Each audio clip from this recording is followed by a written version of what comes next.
Hello student, मैं सृष्टि त्रिपाठी और आज के इस वीडियो में आप लोग का स्वागत है। पिछले लेक्चर में हम लोगों ने क्या पढ़ा था कि लिमिट ऑफ सीक्वेंस क्या होता है और उससे रिलेटेड एग्जांपल्स कर लिए थे। तो आज भी हम एक दो क्वेश्चन और कर लेते हैं ताकि कॉन्सेप्ट क्लियर हो सके। तो चलिए क्वेश्चन देखते हैं।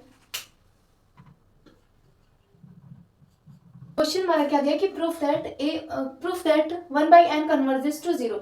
हमें ये प्रूफ करना है कि जो सीक्वेंस 1/n दिया है वो 0 पर कन्वर्ज कर रहा है या फिर 0 इस सीक्वेंस का लिमिट होगा। ठीक है, तो चलिए हम कैसे इसको प्रूफ करेंगे। Let us consider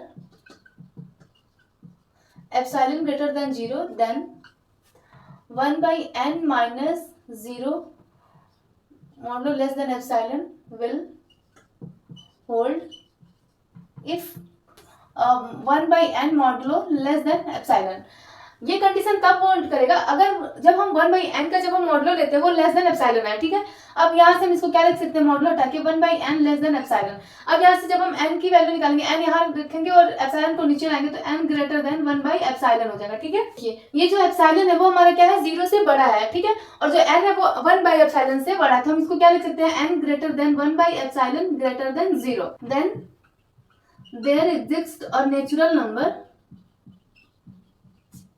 k greater than 1/एप्सिलॉन। ठीक है, तो हम ये then there exist natural number k greater than 1/एप्सिलॉन। तो कोई नेचुरल नंबर k होगा जो कि 1/एप्सिलॉन से बड़ा आएगा। thus for each epsilon greater than 0 there exists a natural number k belongs to natural number such that 1/n minus 0 का modulo less than epsilon for all n greater or equal to k।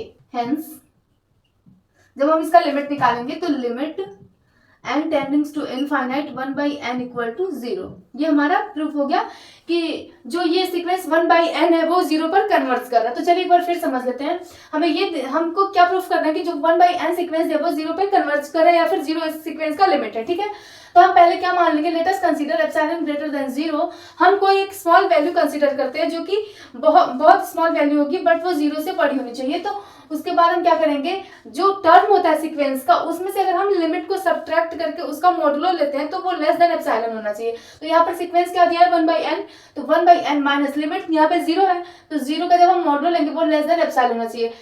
और ये condition तब hold करेगा अगर जो ये 1/n है इसका मॉडुलो लेते हैं वो लेस देन एप्सिलॉन है। ठीक, फिर हम इसको क्या लिख सकते हैं, इसका मॉडुलो उठाएंगे तो 1/n लेस देन एप्सिलॉन। अब यहाँ से हम n को इधर भेजेंगे और एप्सिलॉन को नीचे लाएंगे तो n ग्रेटर देन 1/एप्सिलॉन हो जाएगा। ठीक, अब देखिए जो ये हमारा एप्सिलॉन है वो ग्रेटर देन 0 है। ठीक, और जो ये n है वो ग्रेटर देन 1/एप्सिलॉन आ रहा है, तो हम इसको क्या लिख सकते हैं, n ग्रेटर देन 1/एप्सिलॉन ग्रेटर देन 0। ठीक है, then there exist a natural number K, तब हमें कोई एक नेचुरल नंबर मिलेगा के जो कि 1/एप्सिलॉन से बड़ा होगा।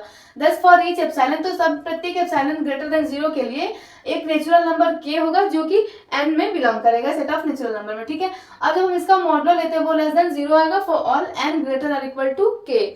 तो हम जब इसका लिमिट निकालेंगे, hence limit n tending to infinite 1/n equal to 0, तब इसका लिमिट 0 आ रहा है। तो हम तो ऐसे प्रूफ हो रहा है कि जो ये सीक्वेंस 1/n है वो 0 पर कन्वर्ज कर रहा है। तो चलिए अगला क्वेश्चन देखते हैं। थ्योरम क्या दिया है कि a sequence have at most one limit, किसी भी सीक्वेंस के पास एक लिमिट होता है। ठीक है, ये हमें प्रूफ करना है। तो सबसे पहले चलिए हम इसको समझ लेते हैं। जैसे किसी भी सीक्वेंस के पास एक डोमेन होता है, एक कोडोमेन होता है। ठीक है, तो इसको हम ऐसे समझेंगे, मान लीजिए ये एक डोमेन हो गया और एक कोडोमेन हो गया। ठीक है, अब देखिए जो हमारा डोमेन होता है वो क्या होता है, सेट ऑफ नेचुरल नंबर, और जो कोडोमेन होता है वो क्या होता है, सेट ऑफ रियल नंबर। ठीक है, अब सेट ऑफ नेचुरल नंबर तो हम इसमें लिख लेंगे 1 2 3 4 n एंड सो ऑन। ठीक है, अब देखिए जो सेट ऑफ रियल नंबर होता है, जब हम इसका मैपिंग कराएंगे, ठीक है, मान लीजिए कि ये सीक्वेंस an दिया। ठीक, अब जब हम इसका मैपिंग कराएंगे तो जब हम वैल्यू पुट करेंगे तो यहाँ पर a1 a2 a3 a4 an and so on. इसको प्रूफ करने के लिए हम दो लिमिट लेके चलेंगे, एक l और एक l डैश। ठीक है, और फिर बाद में उन दोनों को इक्वल करके दिखाएंगे कि दोनों आपस में इक्वल है, तो इससे ये प्रूफ होगा कि इसका एक लिमिट होता है। ठीक, तो मान लीजिए जैसे कि किसी भी सीक्वेंस के पास एक डोमेन होता है और एक कोडोमेन होता है। ठीक, तो डोमेन क्या होता है हमारा, सेट ऑफ नेचुरल नंबर होता है, और कोड डोमेन क्या होता है, सेट ऑफ रियल नंबर होता है। तो जब जो सेट ऑफ नेचुरल नंबर होता है, अगर हम इसमें नेचुरल नंबर पुट करते हैं 1 2 3 ऐसे करके हम n तक पुट करते हैं, और जब हम इसका मैपिंग करें और इसके बाद से जब an पे हम 1 2 ऐसे नेचुरल नंबर रख के पुट करेंगे तो जो टर्म मिलेगा a1 a2 an, तो फिर हम क्या करेंगे, लिमिट दिखाने के लिए हम कोई स्मॉल वैल्यू कंसीडर करेंगे एप्सिलॉन ग्रेटर देन 0। ठीक है, अब हम क्या करेंगे, एप्सिलॉन पर ही डिपेंड करता एक नेचुरल नंबर लेंगे जो क्या है k1 है, ठीक है। जो एक एप्सिलॉन पे डिपेंड करता हुआ, एप्सिलॉन पर ही डिपेंड करता हुआ एक नेचुरल नंबर हम मान लेंगे, ठीक है। तो जो k1 होगा, ठीक। अब k1 के बाद जितने भी इससे बड़े टर्म आएंगे, k1 + 1, k1 + 2, k1 + 3, इसका जब हम मैपिंग कराएंगे तो मैपिंग के बाद जो टर्म मिलेगा a k1 + 1, a k1 + 2, अगर उसको हम l से सब्ट्रैक्ट कर देते हैं, अगर उसको हम सब्ट्रैक्ट करते हैं l से और उसका मॉडुलो लेते हैं तो वो लेस देन एप्सिलॉन आएगा, ठीक है। फिर ऐसे ही लेंगे कि मान लीजिए अगर हम डोमेन लेते हैं सेट ऑफ नेचुरल नंबर है, ठीक है, को domain set of real number है, ठीक। अब देखिए ये 1 2 3 ऐसे करते करते k2 आ रहा है, फिर k2 + 1, k2 + 3 and so on. जब इसका मैपिंग करा रहे हैं हम तो जो टर्म मिल रहा है a1 a2 a3 ak2 ak2 + 1 and so on, ठीक है। तो यहाँ पर जो मिलेगा वो l डैश होगा, ठीक। तो अगर हम एप्सिलॉन > 0 लेते हैं तो इसी पे एप्सिलॉन पे ही डिपेंड करता हुआ एक नेचुरल नंबर मिलेगा जो कि k2 होगा, ठीक है।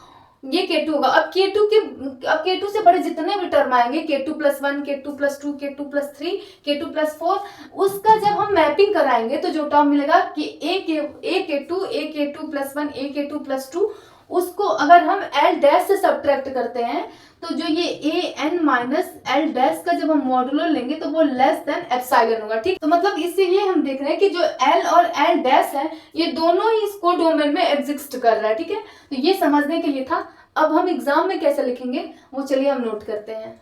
अब देखिए एग्जाम में हम ऐसे प्रूफ करेंगे कि प्रूफ देखिए, लेट इफ पॉसिबल, अगर पॉसिबल है तो sequence an has 2 limit l and l dash. हम पहले कंसीडर करेंगे कि सीक्वेंस के पास 2 लिमिट होगा l और l डैश, ठीक है। Then limit n tends to infinite an = l। तो लिमिट जब हम इसका निकालेंगे तो वो एक l आ रहा है, ठीक है। implies that epsilon > 0 there exist k1 क्या है, नेचुरल नंबर है, belongs to set of natural number, ठीक है। सच दैट जब हम इसका मॉडुलो लेंगे an में से l को सब्ट्रैक्ट करके तो वो लेस देन एप्सिलॉन/2 हो गया। हम एप्सिलॉन को एप्सिलॉन/2 कंसीडर कर लें, ठीक है। फॉर ऑल n > k1, जो n है हमारा वो k1 से बड़ा है, ठीक है। और दूसरा लिमिट क्या लेंगे, जब हम इसका लिमिट निकालेंगे, limit n tends to infinite an = l dash, ठीक। फिर कोई एप्सिलॉन लेंगे जो कि 0 से बड़ा है और जो k2 है वो सेट ऑफ नेचुरल नंबर है, ठीक है। सच दैट जब हम इसका मॉडुलो लेके इस l डैश से सब्ट्रैक्ट करेंगे तो लेस देन एप्सिलॉन/2 आएगा, जहां पर n क्या है, > k2 है। अब देखिए अब हम क्या करेंगे, let k = maximum of k1 and k2। हम मैक्सिमम लिए तो ऊपर से नीचे आ रहा है, ठीक है। बट अगर हम मिनिमम लेते तो नीचे से ऊपर जाता तो हमारा जो कंडीशन है वो सेटिस्फाई नहीं करता, तो हम यहाँ पर मैक्सिमम ले लिए हैं। तो k = मैक्सिमम k1 k2, ठीक है। अब हम क्या करेंगे, then modulo of an - l less than epsilon and modulo of an - l dash less than epsilon for all n greater than k, ठीक है। अब देखिए, अब हम l में से l डैश को सब्ट्रैक्ट करके उसका मॉडुलो लेंगे, ठीक है। अब हम क्या करेंगे, इसके जगह पर इसमें हम an को ऐड करेंगे और सब्ट्रैक्ट भी करेंगे ताकि इस पे कोई इफेक्ट नहीं पड़ेगा। तो इसमें हम क्या करेंगे, an modulo l - an plus an - l dash, ठीक है। अब क्या करेंगे, हम इसको अलग अलग लिखेंगे तो ये जो इक्वल की साइन है वो इनइक्वालिटी में कन्वर्ट हो जाएगा। तो less or equal to modulo l - an plus modulo an - l dash हो गया, ठीक। अब लेस आर इक्वल टू हम इसको an - l लिख देंगे और ये an - l डैश हो गया। अब देखिए an - l किसके लेस देन है, लेस देन एप्सिलॉन/2, तो इसके यहाँ पर एप्सिलॉन/2 लिखेंगे, प्लस an - l डैश का जब मॉडुलो लिया वो भी लेस देन एप्सिलॉन/2 है, तो यहाँ पर एप्सिलॉन/2 लिखेंगे। अब जब एप्सिलॉन/2 प्लस एप्सिलॉन/2 जो ऐड होगा वो एप्सिलॉन आएगा, तो modulo l - l dash less than epsilon आ गया, ठीक है। अब देखिए, since epsilon is an arbitrary element, epsilon क्या हमारा आर्बिट्ररी एलिमेंट है, तो हम क्या बोलेंगे, l = l डैश आ जाएगा, ये हमारा इक्वल आ गया l = l डैश, ठीक। Hence limit of any sequence an is unique। कोई सीक्वेंस an है उसके पास जो लिमिट होगा वो यूनिक होगा, या फिर हम बोल सकते हैं a sequence can have at most 1 limit, यानी कि किसी भी सीक्वेंस के पास एक लिमिट होता है। तो ऐसे ही हम तो एग्जाम में जब प्रूफ आएगा तो हम ऐसे ही प्रूफ करेंगे, इसको समझने के लिए हम फिगर ड्रॉ किए थे, ठीक है। आई होप आप लोगों को वीडियो पसंद आया होगा। तो आज के लेक्चर में बस इतना ही, फिर मिलेंगे कल नए वीडियो के साथ। Thanks for watching my video.